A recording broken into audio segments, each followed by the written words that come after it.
Mama, thank you so much for watching this video. So in today's video, I wanted to talk about my birth story. I think it's time for me to actually talk about my birth story. I know today is Thursday, and normally on Thursdays I do like a love Thursday. Talk about boyfriends and girlfriends and all those nice things. But I felt like let me talk about my birth story.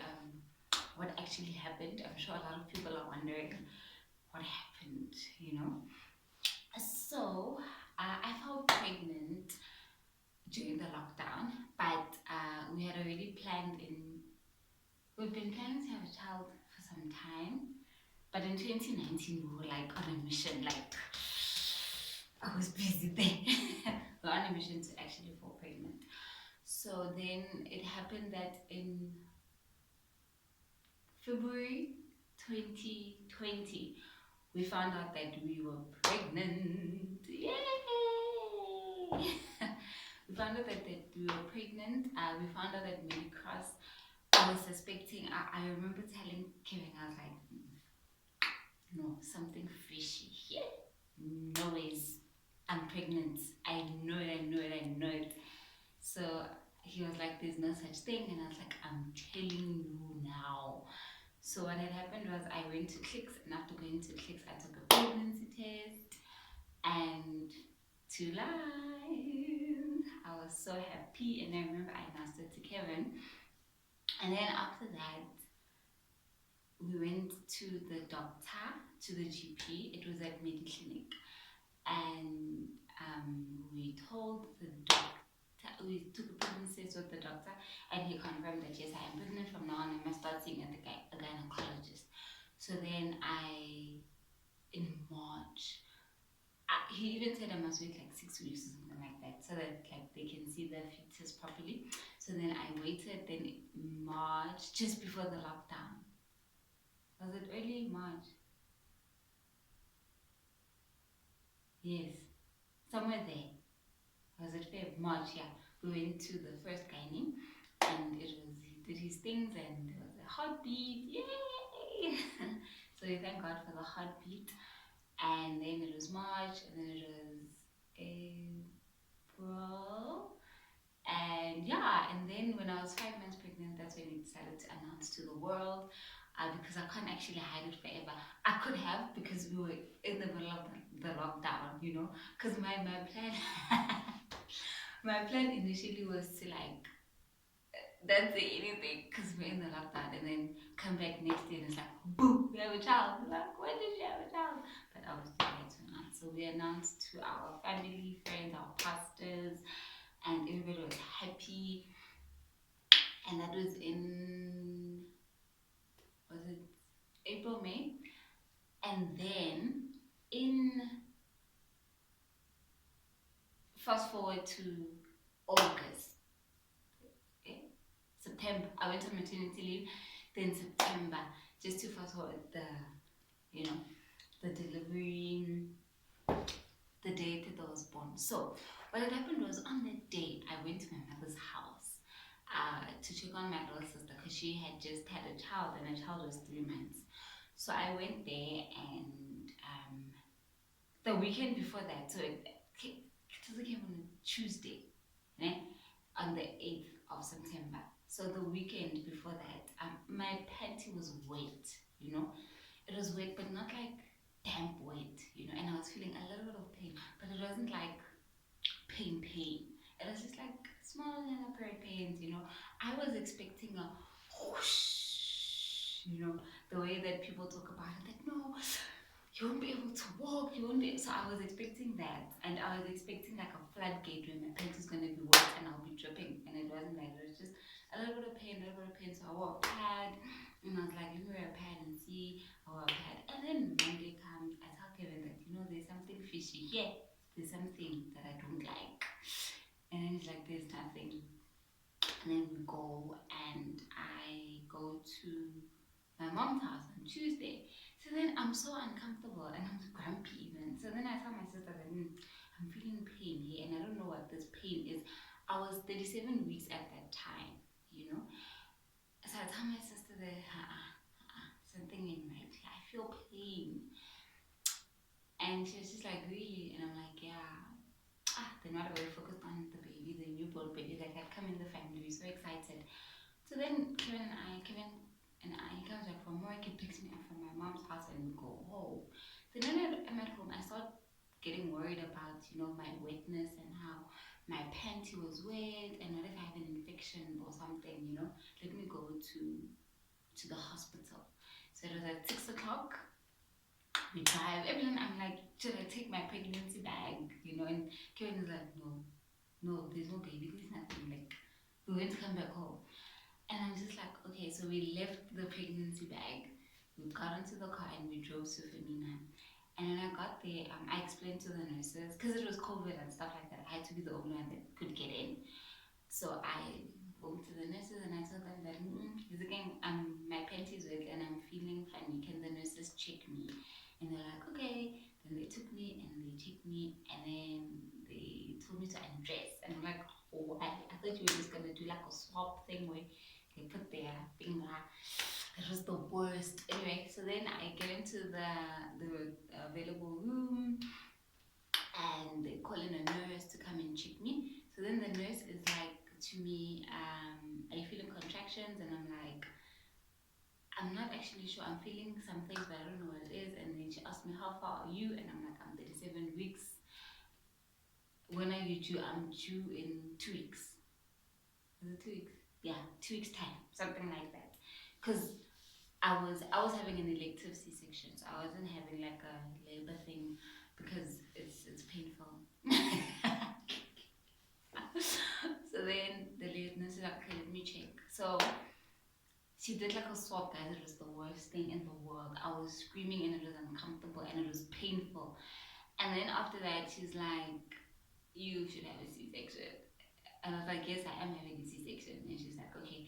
Then they put me on those things. They put some things like, I don't know what they are, those things on the tummy, to check the baby's heartbeat and whatever and to monitor the contractions. So then they put those things on me. I'm sitting there, I'm even like having a nice time, next thing you know, Kevin is even waiting outside, like, hey. And then the nurse comes and says, this is a different nurse, so this is somebody else who comes to prepare. So now this lady is coming, and she starts preparing me for for delivery. So I'm just wondering what's going on here. This lady comes and they asking me questions. They ask questions like, okay, are you allergic to medication? Are you allergic to food? And I'm thinking, why are they asking me these questions? I just came to check, and the other lady said that she couldn't get her finger in, it was painful or whatever. And then after that, she comes and she's like, "You're having a C-section," and then I'm like, "Yes, I know, I'm having a C-section," But I didn't get the fact that she was saying that no, you're having a C-section now, like right now. And then she leaves again, and then another one comes in, and the other one comes in and she starts preparing my body down. And I'm like, what's happening here? And then she's like, oh, uh, you are gonna deliver today. I'm like, what? No, no, I cannot deliver today. What are you talking about? I just came here for the check. And then she's like, I'm so sorry, didn't I tell you? I made that you're having a C-section, as in like we are going to deliver the baby today.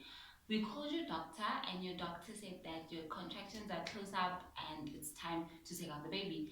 We have booked you for 8 o'clock. Yo, guys, I was like, what? What? At that time, my mom is calling. I'm in shock. Like, no ways. I'm not ready. What do you mean? I'm not ready. And then after that, I quickly call Kevin. I'm like, hey, when the baby is coming, like they're delivering it. It's like what? It's like Nago time. It's like 7 o'clock. I'm like, yeah, they're delivering it in. Run, go home, fetch my bags. Everything is packed. Do not just grab the bags and come. Please note that my house to the hospital is like 30 minutes to get to my house and 30 minutes to drive back. So he went 30 minutes and then had to come back 8 o'clock. Now I'm like sitting there, Kevin's not coming. The nurses are like, it's time for you to go to the theater. I'm thinking, no, where's Kevin? Where's Kevin? This is me at that time. No, wait for my husband. Wait for my husband. He's on his way. I'm busy calling. Then this young short lady comes in. She's like, no phones. Okay, it's COVID. No phones allowed. I was thinking, what do you mean no phones allowed? Like, I want to capture the moment. I want to capture, you know? And she's like, no, no phones. It's COVID. And she's like, no way. So then these nurses are driving me like, and I'm, guys, I'm going crazy. I'm going mad. I get into the theater, and this guy thinks it's the anesthesia guy, a young guy. He sits there and he's like, welcome, you are late. And then I'm just like, I'm late. Because my husband is not even here. You can't take out this baby. Then the guys will say, hey guys, can you please find this lady's husband so that we can deliver this baby?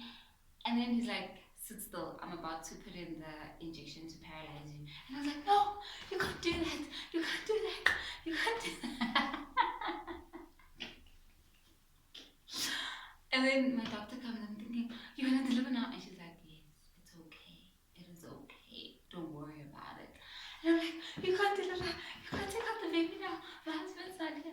Then the guy's like, hey guys, can you please get this lady's husband to come inside? We want to take out the baby. And then he puts it in and nothing happened. Like, I was not numb or anything. Then they lie me down. They move me from one bed to the other bed. Then they lie me down. Then my doctor starts cutting and she's like, do you feel it? I'm like, yes, it's painful. I feel it.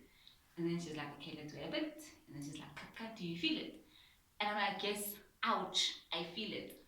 And then they like, the anesthesia's like, we have to put you to sleep. I'm thinking, no, you are not going to put me to sleep. You're not going to put me to sleep. I'm like, open for Cameron. And then the nurses are like, no, he can't come in. You are going to sleep. I'm like, no, guys. I just remember saying, no.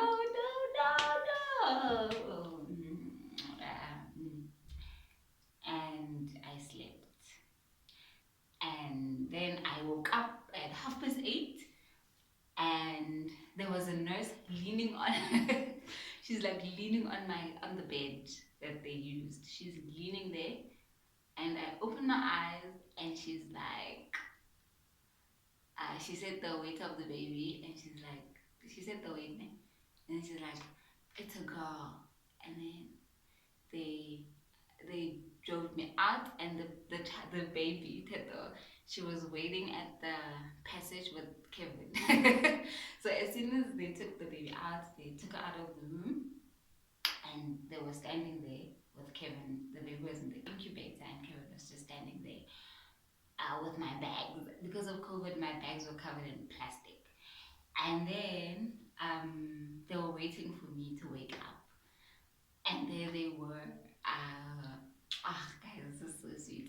And then there they were waiting. And as soon as I woke up and they drove me out of the theater, they took the baby and they put the baby here. I'm just like, what? She was this pink. She was red. Was she red? She was pink, red, no hair. And she was like, yeah, and that is how little Miss Tito was born. Then we went to the room. And I couldn't move. I couldn't do anything. I couldn't move. Then the nurse came and put out my boob, and she sucked, and I couldn't do anything. And yeah, so guys, yeah, that is my birth story. In short, so I don't have like a memory of how it was, whatever, because I was like asleep. Which I think maybe it was a good thing. Maybe if Kevin was inside, he'd be traumatized, and he'd be like, what just happened? I don't know. But yeah, so that is my birth story, guys. I hope you enjoyed this video. Please don't forget to subscribe below and bye. Thank you so much for watching.